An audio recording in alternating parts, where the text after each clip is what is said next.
अध्याय 23 कराची से वर्धा तक 1932 से 34 का दौर।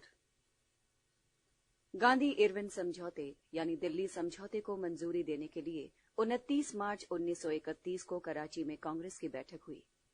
इससे 6 दिन पहले ही भगत सिंह, सुखदेव और राजगुरु को फांसी दी गई थी। गांधी जी ने इन्हें बचाने की पूरी कोशिश की थी। फिर लोग, विशेषकर युवा वर्ग, गांधी जी से नाराज थे। इनका कहना था कि इस मुद्दे को लेकर गांधी जी को समझौते पर दस्तखत करने से इनकार कर देना चाहिए था। गांधी जी को अपनी कराची यात्रा के दौरान रास्ते पर कड़े विरोध का सामना करना पड़ा। उनके खिलाफ प्रदर्शन किए गए, काले झंडे दिखाए गए। कांग्रेस ने प्रस्ताव पास कर इन क्रांतिकारियों की वीरता और बलिदान की प्रशंसा की, साथ ही किसी भी तरह राजनीतिक हिंसा का समर्थन न करने की अपनी बात दोहराई। इस प्रस्ताव को गांधी जी ने तैयार किया था। कांग्रेस ने दिल्ली समझौते को अपनी मंजूरी दी और पूर्ण स्वराज के अपने लक्ष्य को पुनः दोहराया। कराची सत्र एक यादगार सत्र बन गया। इसी सत्र में पहली बार कांग्रेस ने मौलिक अधिकारों और राष्ट्रीय आर्थिक कार्यक्रमों से संबद्ध प्रस्ताव पारित किए। वैसे तो कांग्रेस अपने जन्म से ही जनता के आर्थिक हितों, नागरिक स्वतंत्रता और राजनीतिक अधिकारों के लिए लड़ती आ रही थी, लेकिन ये पहला अवसर था जब कांग्रेस ने पूर्ण स्वराज को परिभाषित किया, बताया कि जनता के लिए पूर्ण स्वराज का अर्थ क्या है। कांग्रेस ने यह भी घोषणा की कि जनता के शोषण को समाप्त करने के लिए राजनीतिक आजादी के साथ साथ आर्थिक आजादी भी जरूरी है। प्रस्ताव में अभिव्यक्ति की आजादी, प्रेस की आजादी, संगठन बनाने की आजादी, जाति, लिंग, धर्म इत्यादि से परे कानून के समक्ष समानता का अधिकार, सभी धर्मों के प्रति राज्य का तटस्थ भाव, सार्वभौम वयस्क मताधिकार के आधार पर चुनाव और स्वतंत्र एवं अनिवार्य प्रारंभिक शिक्षा की गारंटी दी गई थी। प्रस्ताव में लगान और मालगुजारी में उचित कटौती, अलाभ कर जोतों में लगान से मुक्ति, किसानों को कर्ज से राहत देने और सूदखोरी पर नियंत्रण, मजदूरों के लिए बेहतर सेवा शर्तें, काम के नियमित घंटे और महिला मजदूरों की सुरक्षा, मजदूरों, किसानों को अपनी यूनियन बनाने की आजादी और प्रमुख उद्योगों, खदान और परिवहन को सरकारी स्वामित्व में रखने का वादा किया गया था। अल्पसंख्यकों व विभिन्न भाषाई क्षेत्रों की संस्कृति, भाषा और लिपि की सुरक्षा का भी वादा किया गया था। ये कराची प्रस्ताव वास्तव में कांग्रेस की मूलभूत राजनीतिक व आर्थिक नीतियों का दस्तावेज था, जो बाद के वर्षों में भी बरकरार रहा। संघर्ष फिर शुरू। दूसरे गोलमेज सम्मेलन में भाग लेने के लिए गांधी जी 29 अगस्त 1931 को जहाज से लंदन के लिए रवाना हुए। इस गोलमेज सम्मेलन से कुछ खास हासिल होने की उम्मीद नहीं थी, क्योंकि ब्रिटिश हुकूमत को नियंत्रित करने वाली साम्राज्यवादी राजनीतिक व वित्तीय ताकतें भारत को किसी भी तरह की राजनीतिक या आर्थिक रियायत देने के पक्ष में नहीं थी। इन्हें डर था कि इन रियायतों के चलते कहीं भारत उनके हाथ से निकल न जाए। दक्षिणपंथी खेमे के नेता विंस्टन चर्चिल ब्रिटिश हुकूमत से इस बात के लिए सख्त नाराज थे कि वो देशद्रोही फकीर को बराबरी का दर्जा देकर उससे बात कर रही है। उन्होंने इसका विरोध किया और भारत के लिए एक सख्त हुकूमत की मांग की। दक्षिणपंथी दैनिक मेल ने घोषणा की कि भारत के बिना ब्रितानी राष्ट्रमंडल ब्रिटिश कॉमनवेल्थ के टुकड़े टुकड़े हो जाएंगे। व्यावसायिक, आर्थिक, राजनीतिक व भौगोलिक दृष्टिकोण से यह हमारी सबसे बड़ी शाही पूंजी है। इस पर अपनी पकड़ को ढीली कर देना सबसे बड़ा देशद्रोह होगा। भारत में इरविन की जगह विलिंगडन को वायसराय बनाया गया। ब्रिटेन में अक्टूबर 1931 के बाद लेबर पार्टी के नेता रैमसे मैकडॉनल्ड के नेतृत्व में नई सरकार ने सत्ता संभाली।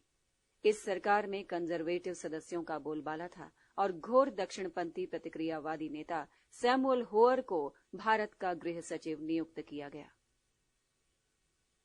गोलमेज सम्मेलन में भाग लेने वाले भारतीय प्रतिनिधि मंडल में कुछ एक को छोड़कर ज्यादातर प्रतिनिधि अंग्रेजी हुकूमत के चमचे, सांप्रदायिकतावादी, जातिवादी, सुविधाभोगी, अवसरवादी, बड़े जमींदार और राजाओं महाराजाओं के प्रतिनिधि थे।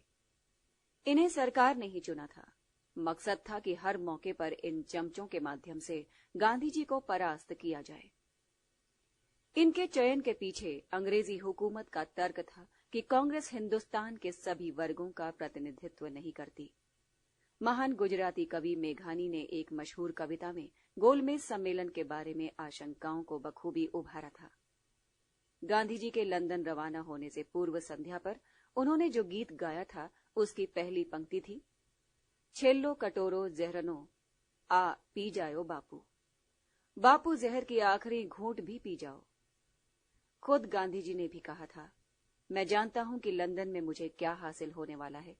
इस बात की पूरी आशंका है कि मैं वहां से खाली हाथ ही लौटूंगा। लंदन में यही हुआ। ब्रितानी सरकार ने स्वाधीनता की मूल मांग पर विचार करने से ही इनकार कर दिया। दिसंबर 1931 के अंत में जब गांधी जी भारत लौटे तो यहां राजनीतिक माहौल बदल चुका था। भारत में बड़े अंग्रेज अधिकारी दिल्ली समझौते के राजनीतिक प्रभाव से सबक सीख गए थे। इस समझौते ने कांग्रेस की राजनीतिक साख बढ़ाई, जनता का राजनीतिक मनोबल बढ़ा और अंग्रेजी हुकूमत की साख गिरी। नए वायसराय और बड़े अंग्रेज अधिकारी अब ये मानने लगे थे कि कांग्रेस के साथ बातचीत और समझौते ने तो कांग्रेस को अंग्रेजी हुकूमत के समानांतर खड़ा कर दिया है। अब ये लोग सारे समझौते को खत्म कर देने पर उतारू थे। कोई समझौते नहीं, कोई सुलह नहीं, गांधी जी से वायसराय की अब कोई बातचीत नहीं, दुश्मन के लिए कोई जगह नहीं। सरकार की ये नई नीति हो गई। अंग्रेजी हुकूमत की नई नीति के 3 मुख्य मुद्दे थे। एक, गांधी जी ने 1919, 1920 और 21 और 1930 में जिस तरह का जन आंदोलन छेड़ा था, दोबारा इस तरह का आंदोलन छेड़ने का मौका उन्हें न दिया जाए। 2, सरकारी कर्मचारियों, ग्रामीण अधिकारियों, पुलिस, बड़े नौकरशाहों और हुकूमत के प्रति वफादार लोगों, हमारे दोस्तों में गांधी जी के बढ़ते प्रभाव के कारण निराशा की भावना नहीं फैलनी चाहिए। उन्हें ये महसूस नहीं होने देना चाहिए कि गांधी जी अंग्रेजी हुकूमत के प्रतिद्वंद्वी के रूप में उभर रहे हैं और अंग्रेजी हुकूमत की शासन करने की इच्छा कमजोर पड़ती जा रही है। H.G. हेग ने कहा था, मेरे विचार से हम कांग्रेस के समर्थन सहयोग के बिना भी राज कर सकते हैं। मुझे तो लगता है कि उनका सहयोग कभी मिलेगा भी नहीं, पर हम उन लोगों को विश्वास में लिए बिना काम नहीं कर सकते जिन्होंने कांग्रेस के खिलाफ एक लंबी लड़ाई में हमारा साथ दिया है। 3, राष्ट्रवादी आंदोलन को ग्रामीण क्षेत्रों में जड़ जमाने से रोका जाए। उस समय पूरे भारत में विशेषकर उत्तर प्रदेश, गुजरात, आंध्र, बिहार, बंगाल और उत्तर पश्चिम सीमांत प्रांत में ये आंदोलन जोर पकड़ता जा रहा है। गांधी जी उधर लंदन में थे और इधर भारत में अंग्रेजी हुकूमत राष्ट्रवादी ताकतों पर प्रहार कर उन्हें सबक सिखाने की योजनाएं बना रही थी। इसने फैसला कर लिया था कि अब अगर आंदोलन छेड़ने की कोशिश की गई तो इसे तुरंत नाकाम कर दिया जाएगा और गांधी जी को तुरंत गिरफ्तार कर लिया जाएगा। तमाम अध्यादेश तैयार किए गए जिससे नागरिक प्रशासन के तहत भी मार्शल लॉ लागू किया जा सके। विराम संधि, संघर्ष न करने का समझौता की अवधि के दौरान ही उत्तर प्रदेश, उत्तर पश्चिम सीमा प्रांत और बंगाल में जो कुछ हुआ उससे पता चल गया कि आगे क्या होने वाला है। उत्तर प्रदेश में कांग्रेस लगान में कमी करने, बकाया लगान को माफ करने और लगान न देने के कारण काश्तकारों को बेदखल करने से रोकने की मांग को लेकर छिड़े आंदोलन का नेतृत्व कर रही थी। दिसंबर के प्रथम सप्ताह के शुरू होते न होते कांग्रेस ने 5 जिलों में लगान नहीं तो राजस्व भी नहीं सिद्धांत पर आधारित आंदोलन छेड़ दिया। सरकार ने 26 दिसंबर को जवाहरलाल नेहरू को गिरफ्तार कर लिया। वो गांधी जी से मिलने बंबई जा रहे थे। उत्तर पश्चिम सीमा प्रांत में सरकार अहिंसक खुदाई खिदमतगारों और किसानों पर बेइंतहा जुल्म ढा रही थी। इनका कसूर महज इतना था कि ये सरकार के दमनात्मक तरीके से लगान वसूली का विरोध कर रहे थे। 24 दिसंबर को इनके नेता खान अब्दुल गफ्फार खां को गिरफ्तार कर लिया गया और पेशावर जिले पर सेना ने कब्जा जमा लिया। बंगाल में सरकार काले अध्यादेशों के बल पर राज कर रही थी और आतंकवाद से निपटने के काम पर हजारों लोगों को जेल में डाल रखा था। सितंबर में हिजली जेल में राजनीतिक बंदियों पर गोली चलाई गई थी, जिसमें 2 लोग मारे गए थे। अध्यादेशों का राज। 28 दिसंबर को गांधी जी बंबई आए। अगले ही दिन कांग्रेस कार्यकारिणी की बैठक हुई और सविनय अवज्ञा आंदोलन को फिर से शुरू करने का निर्णय किया गया। 31 दिसंबर को गांधी जी ने वायसराय से बातचीत के लिए समय मांगा। उन्होंने ये आश्वासन भी दिया कि जब तक बातचीत नहीं हो जाती सविनय अवज्ञा आंदोलन शुरू नहीं किया जाएगा। वायसराय ने गांधी जी से मिलने से इनकार कर दिया। ये पहला इनकार था। इसके बाद के 5 वर्षों में तो ऐसा कई बार हुआ। 4 जनवरी 1932 को सरकार ने राष्ट्रीय आंदोलन पर हमला बोल दिया। गांधी जी को गिरफ्तार कर लिया गया। प्रशासन को मनमाना अधिकार देने वाले अनेक अध्यादेश जारी किए गए और इस तरह, जैसा कि एक इतिहासकार ने कहा है, नागरिक सैनिक कानून सिविल मार्शल लॉ की शुरुआत हुई। नागरिक अधिकारों को समाप्त कर दिया गया। अधिकारी जब चाहते किसी को भी गिरफ्तार कर लेते, किसी की जायदाद करके कुर्क कर लेते। व्यक्ति और संपत्ति दोनों नौकरशाहों के गिरवी हो गए। 1 हफ्ते के भीतर ही देश के लगभग सभी वरिष्ठ कांग्रेसी नेताओं को जेल में डाल दिया गया। जनता में आक्रोश की लहर फैल गई। हालांकि कांग्रेस ने पूरी तैयारी के बिना ही संघर्ष छेड़ दिया था, फिर भी कांग्रेस को जबरदस्त और अप्रत्याशित समर्थन मिला। पहले 4 महीने के दौरान ही लगभग 80,000 सत्याग्रही, जिसमें ज्यादातर गांवों और शहरों के गरीब लोग थे, जेल गए। लाखों लोगों ने शराब और विदेशी कपड़ों की दुकान पर धरना दिया। अवैध सभाएं, अहिंसक प्रदर्शन, अनेक राष्ट्रीय दिवसों पर कार्यक्रमों का आयोजन व अन्य ऐसे तरीकों से अध्यादेशों की अवहेलना रोजमर्रा की बात हो गई। सरकार ने इस अहिंसक आंदोलन का मुकाबला दमन से किया। कांग्रेस व उससे संबद्ध संगठन अवैध घोषित कर दिए गए। उनके कार्यालयों और कोषों को सरकार ने अपने कब्जे में कर लिया। लगभग सभी गांधी आश्रमों पर पुलिस का कब्जा हो गया। शांतिपूर्ण ढंग से धरना देने वाला सत्याग्रहियों और प्रदर्शनकारियों पर लाठियां बरसाई गईं, बेरहमी से पीटा गया। कठोर कारावास की सजा दी गई और जुर्माना वसूला गया। जुर्माना न अदा करने पर जायदाद को मुंहमांगी कीमत पर नीलाम कर दिया गया। जेल में कैदियों पर तरह तरह के जुल्म ढाए गए। कोड़े लगाना तो आम बात हो गई थी। ग्रामीण क्षेत्रों में कर अदायगी न करने का आंदोलन चलाने वालों पर बेइंतहा जुल्म ढाए गए। इनकी जमीन, मकान, पशु, खेती के औजार व दूसरी संपत्ति को कुर्क कर लिया गया। गुजरात के एक गांव रास में कर न देने वाले किसानों को सबके सामने नंगा करके कोड़े लगाए गए और बिजली के झटके दिए गए। अंग्रेजी हुकूमत के इस आदिम अत्याचार की शिकार महिलाएं भी थीं। महिलाओं में दहशत पैदा करने के लिए, जिससे वे सत्याग्रह में भाग न लें, जेल में महिला कैदियों को कठोर यातनाएं दी गईं। प्रेस का भी मुंह बंद कर दिया गया। आंदोलन के बारे में कोई खबर या टिप्पणी नहीं छप सकती थी। इतना ही नहीं, किसी राष्ट्रीय नेता या सत्याग्रही की तस्वीर छापने की भी मनाही थी। 1932 की पहली छमाही के दौरान ही 109 पत्रकारों और 98 प्रिंटिंग प्रेसों के खिलाफ कार्रवाइयां की गईं। राष्ट्रवादी साहित्य, कविता, कहानी, उपन्यास पर बड़े पैमाने पर प्रतिबंध लगाया गया था।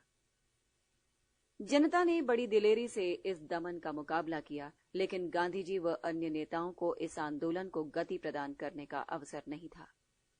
नेतृत्वहीन और थके हुए इस जन आंदोलन को सरकारी दमन ने कुछ ही महीने के भीतर कुचल दिया। जेल में राजनीतिक बंदियों, सत्याग्रहियों की संख्या घटने लगी। अगस्त 1933 में केवल 4,500 सत्याग्रही जेल में थे। फिर भी ये आंदोलन छिटपुट तौर पर तब तक चलता रहा जब तक गांधी जी ने अप्रैल 1934 में इसे वापस लेने की घोषणा नहीं कर दी। एक ऐसा निर्णय जो अवश्यंभावी था।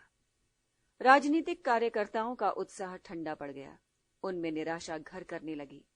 तमाम लोग सवाल करने लगे कि हमें हासिल क्या हुआ। जवाहरलाल नेहरू जैसे साहसी सक्रिय व्यक्ति ने भी इस पर निराशा व्यक्त की। अपनी बीमार पत्नी से अलग होने का दुख तो उन्हें पहले से ही था। इस निराशा ने इसे और बढ़ा दिया। जून 1935 में जेल में अपनी डायरी में उन्होंने इस दुख और निराशा को एक कविता का रूप दिया। इससे पहले जब गांधी जी ने आंदोलन वापस लिया था तो नेहरू बहुत उदास हुए थे। उनके लिए ये दुख का दंश था।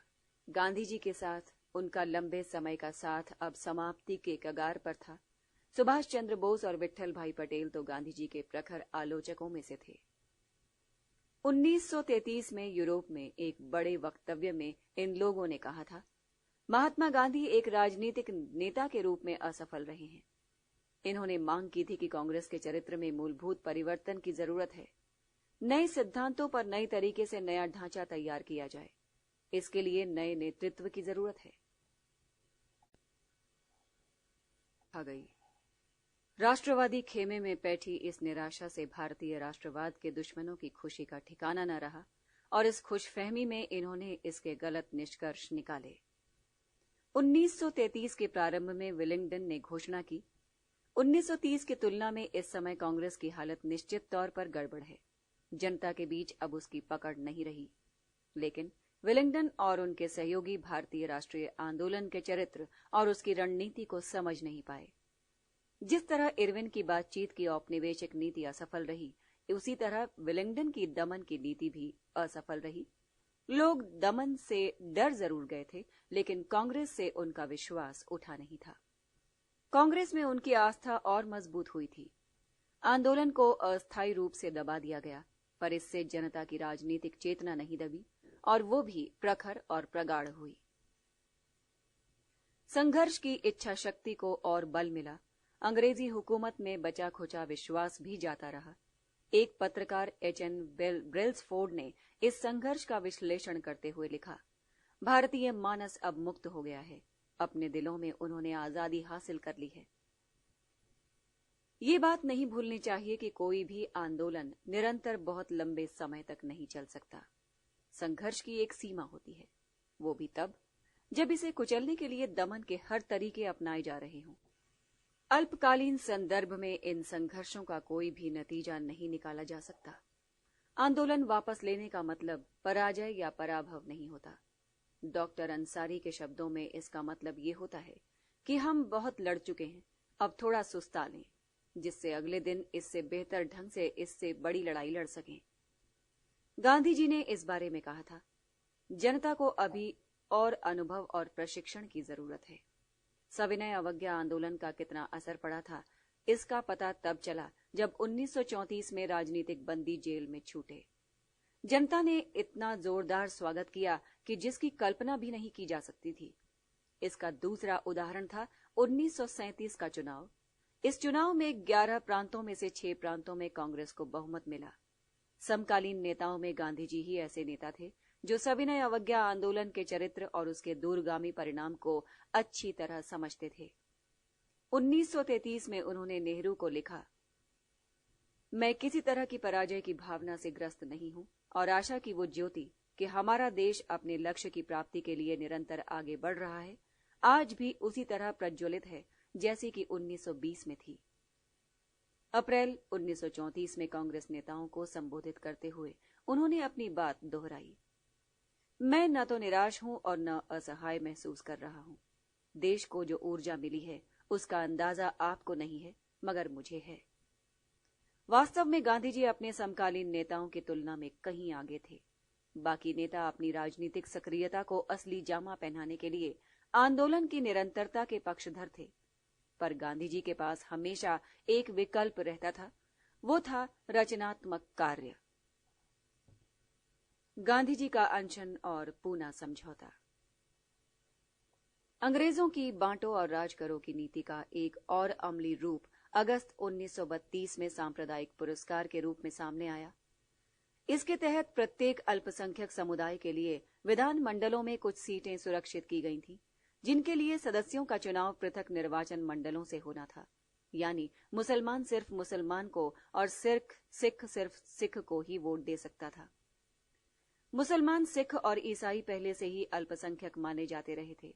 अब इस नए कानून के तहत दलित वर्ग, जिसे आज अनुसूचित जातियां कहा जाता है, को भी अल्पसंख्यक करार दिया गया और उन्हें हिंदू समाज से अलग कर दिया गया। कांग्रेस मुसलमानों, सिखों और ईसाइयों के लिए पृथक निर्वाचन मंडल के सिद्धांत के खिलाफ थी। उसका मानना था कि इससे सांप्रदायिकता को बढ़ावा मिलेगा और ऐसा लगेगा कि इनके हित बाकी भारतीयों के हितों से अलग हैं। अंग्रेजों की तो नीति ही थी कि भारतीय जनता के बीच फूट डालो, जिससे आम राष्ट्रीय चेतना विकसित न हो। लेकिन 1916 में मुस्लिम लीग के साथ एक समझौते में कांग्रेस ने मुसलमानों के लिए पृथक निर्वाचन मंडल की बात मान ली थी। इसलिए इस बार इसने कहा कि हालांकि वो पृथक निर्वाचन मंडल बनाने की विरोधी है, पर वो अल्पसंख्यकों की सहमति के बिना इसमें किसी तरह के परिवर्तन के पक्ष में नहीं है। कांग्रेस दिल से ऐसा नहीं चाहती थी। वो इसकी कट्टर विरोधी थी, पर उसने निर्णय लिया कि वो न तो इसका समर्थन करेगी और न विरोध। लेकिन दलित वर्ग को शेष हिंदू समाज से अलग करने के प्रयास का लगभग सभी राष्ट्रवादी नेताओं ने विरोध किया। गांधी जी उस समय यरवदा जेल में थे। ये खबर मिलते ही उन्होंने इसका कड़ा विरोध किया। उन्होंने इसे भारतीय एकता पर हमला कहा। इसे हिंदूवाद और दलित वर्ग दोनों के लिए खतरनाक कहा। उनका कहना था कि दलित वर्गों की सामाजिक हालत सुधारने के बारे में इसमें कुछ कहा ही नहीं गया है। एक बार यदि पिछड़े और दलित वर्ग को पृथक समुदाय का दर्जा दे दिया गया तो फिर छुआछूत को खत्म करने का मामला ही दब जाएगा और हिंदू समाज के सुधार का काम रुक जाएगा। गांधी जी का तर्क था कि पृथक निर्वाचन मंडल से मुसलमानों या सिखों को चाहे जो नुकसान पहुंचे, ये तथ्य तो अप्रभावित ही रहेगा कि मुसलमान मुसलमान है और सिख सिख, जैसा कि पृथक निर्वाचन मंडल न बनने पर भी है। पृथक निर्वाचन मंडल का सबसे बड़ा खतरा ये है कि ये अछूतों के हमेशा अछूत बने रहने की बात सुनिश्चित करता है। दलितों के हितों की सुरक्षा के नाम पर विधान मंडलों में या नौकरियों में सीटें सुरक्षित करने की जरूरत नहीं। उन्हें अलग समुदाय बनाने की जरूरत नहीं। जरूरत है समाज से छुआछूत की कुरीति को जड़ से उखाड़ फेंकने की। गांधी जी ने मांग की कि दलित वर्ग के प्रतिनिधियों का चुनाव वयस्क मताधिकार के आधार पर आम निर्वाचन मंडल के माध्यम से होना चाहिए। साथ ही गांधी जी ने दलित वर्ग के लिए काफी संख्या में सीटें सुरक्षित करने की मांग का विरोध नहीं किया। अपनी मांग मनवाने के लिए वो 20 सितंबर 1932 से आमरण अनशन पर बैठ गए। प्रेस को दिए गए एक बयान में उन्होंने कहा, मुझे अपनी जिंदगी की परवाह नहीं। इस पवित्र उद्देश्य के लिए यदि ऐसी सैकड़ों जिंदगियां कुर्बान हो जाएं, तो भी उस जुल्म का प्रायश्चित नहीं हो सकता जो हिंदुओं ने अपने ही गरीब और असहाय भाइयों पर ढाए हैं। कई राजनीतिज्ञों ने अनशन को राजनीतिक आंदोलन की सही राह से विमुख होना कहा। प्रारंभ में नेहरू की प्रतिक्रिया थी, इस तरह के सुरक्षित और पवित्र काम को वृद्ध महिलाओं के लिए छोड़ देना चाहिए। लेकिन लोगों ने इसे गंभीरता से लिया। लगभग सभी जगहों पर जनसभाएं हुई। 20 सितंबर का दिन उपवास और प्रार्थना दिवस के रूप में मनाया गया। पूरे देश में कुएं, मंदिर वगैरह दलितों के लिए खोल दिए गए थे। रविंद्रनाथ टैगोर ने गांधी जी को एक संदेश भेजकर कहा, भारत की एकता और उसकी सामाजिक अखंडता के लिए ये उत्कृष्ट बलिदान है। हमारे व्यथित हृदय आपकी इस महान तपस्या का आदर और प्रेम के साथ अनुकरण करेंगे। विभिन्न राजनीतिक विचारधाराओं के नेता, जिनमें मदन मोहन मालवीय, एमसी रजा और बीआर अम्बेडकर भी शामिल थे, सक्रिय हो गए। अंततोगत्वा एक समझौता हुआ जिसे पूना समझौता, पूना पैक्ट के नाम से जाना जाता है। इस समझौते के तहत दलित वर्गों के लिए पृथक निर्वाचन मंडल समाप्त कर दिया गया, लेकिन प्रांतीय विधान मंडलों में दलितों के लिए सुरक्षित सीटों की संख्या 71 से बढ़ाकर 147 कर दी गई। केंद्रीय विधानमंडल में सुरक्षित सीटों की संख्या में 18% की वृद्धि की गई।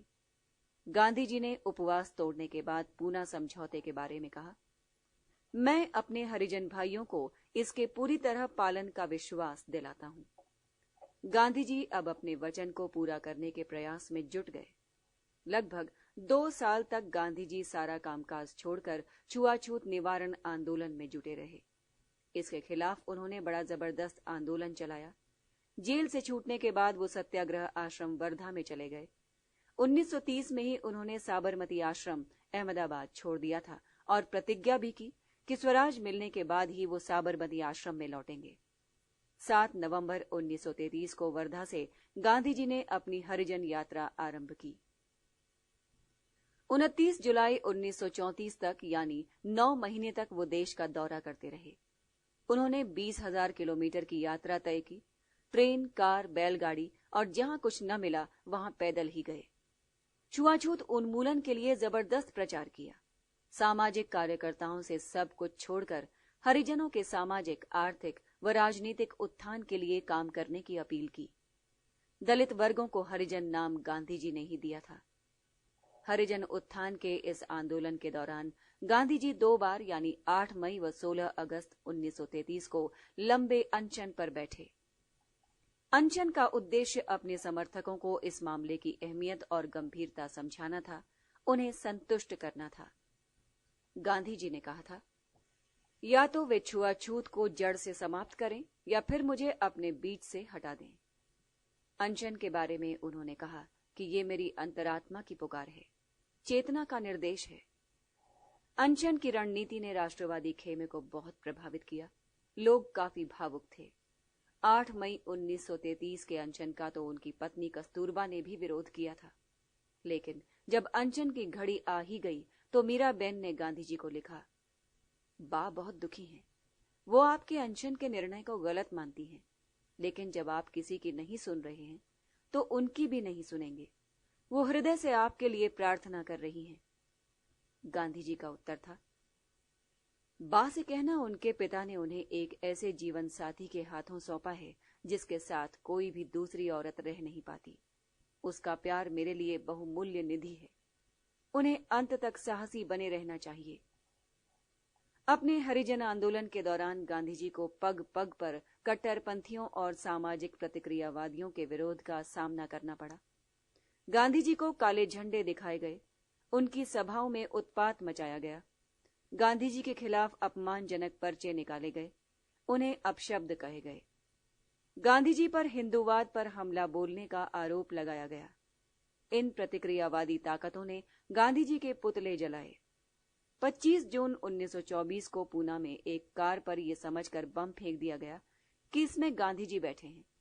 कार में गांधी जी नहीं थे। इसमें सवार 7 व्यक्ति घायल हो गए। इन प्रतिक्रियावादी ताकतों ने सरकार से कहा कि यदि वो छुआछूत विरोधी आंदोलन का समर्थन न करें तो वे कांग्रेस और सविनय अवज्ञा आंदोलन के विरोध में उसका यानी सरकार का साथ देंगे। सरकार ने इन प्रतिक्रियावादी ताकतों का साथ दिया और अगस्त 1934 में लेजिस्लेटिव असेंबली में मंदिर प्रवेश विधेयक पराजित हो गया। अपने हरिजनोत्थान आंदोलन के दौरान गांधी जी हमेशा कुछ एक मूलभूत चीजों पर जोर देते रहे। इसमें एक परिजनों पर अत्याचार का मामला।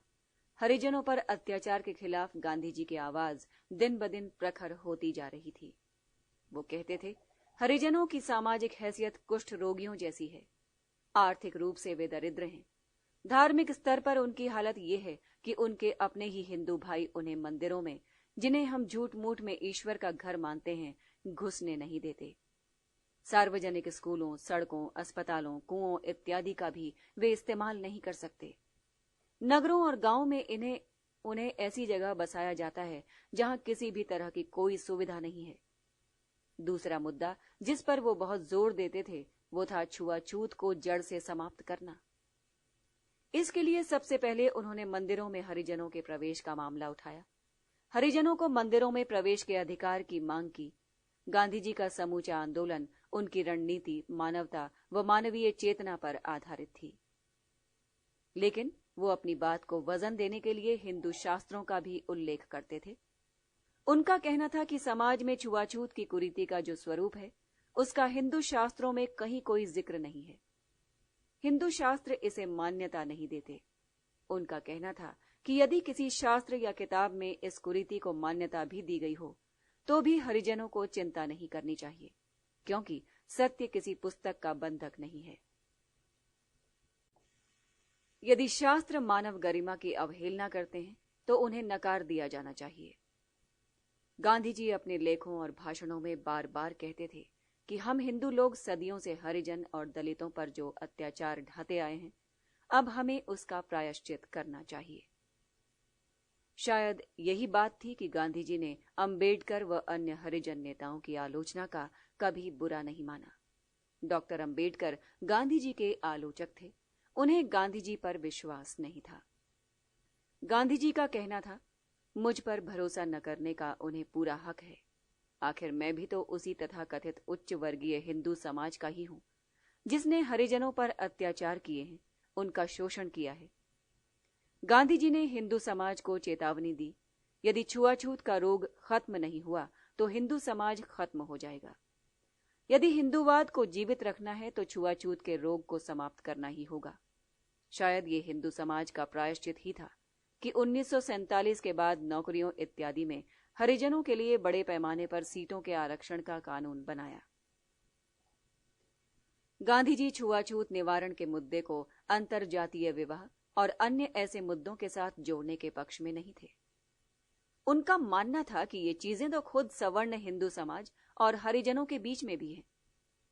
गांधी जी कहते थे कि हरिजनोत्थान के इस मौजूदा आंदोलन का उद्देश्य इन कुरीतियों, कठिनाइयों को दूर करना है जिनसे हरिजन समाज दलित और शोषित है।